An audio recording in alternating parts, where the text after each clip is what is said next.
One of industrialism's greatest moments in history is the Industrial Revolution during the 18 to 1900s. It was during this period of time that the lifestyle of people changed. Craftsmen were replaced with assembly lines, whole specialties were being replaced by factories, and sometimes even the workers themselves are being replaced by machines.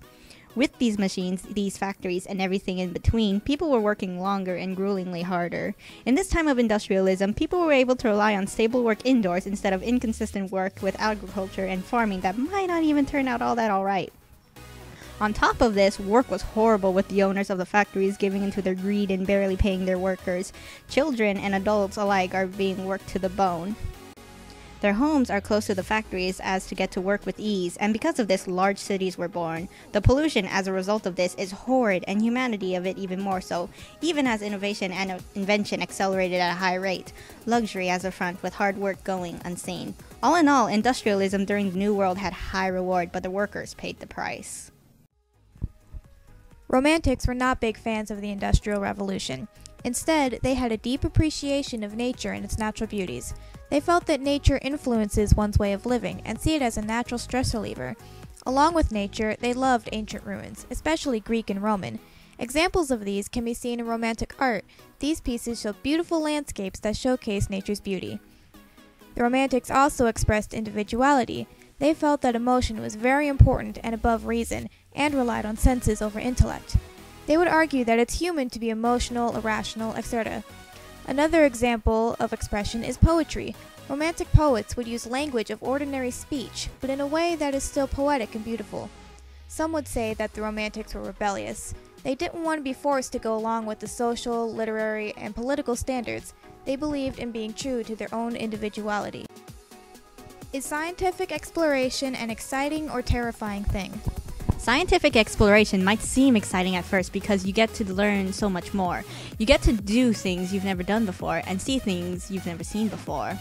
But it's also terrifying because you might learn things that you don't want to know. Some scientists might also take it too far. So in the end, science will probably destroy us. In Frankenstein, romanticism is conveyed through supernatural elements such as the creature. As Victor says, I saw the dull yellow eye of the creature open, it breathed hard and a convulsive motion agitated its limbs. This is describing the scene where he completed his work and the creature awoke at last. As you also know, romantics were big on emotion. Right after Justine dies, Victor expresses pain, but also the pain of knowledge and certainty. He is aware of the things that can happen in life, but is troubled with having no way to change and prevent it. Nature elements are often also seen in Frankenstein. In the beginning of letter 4, Walter mentions how the mist cleared away, and he beheld in every direction vast and irregular plains of ice which seemed to have no end. This represents romanticism in that it is mysterious and ominous. Another big part is how whenever Victor and Henry would travel, in the beginning, they loved to admire the beautiful nature all around them. Lastly, for romanticism, science elements are seen in Frankenstein. Most of the first part of the book is about crossing science with the supernatural. Victor loved natural science in the beginning too. His goal was to create a perfect man, but he instead created a monster. Industrialization elements can also be seen in Frankenstein. While working on the creature, Victor becomes enveloped in his work and learns the secret of life.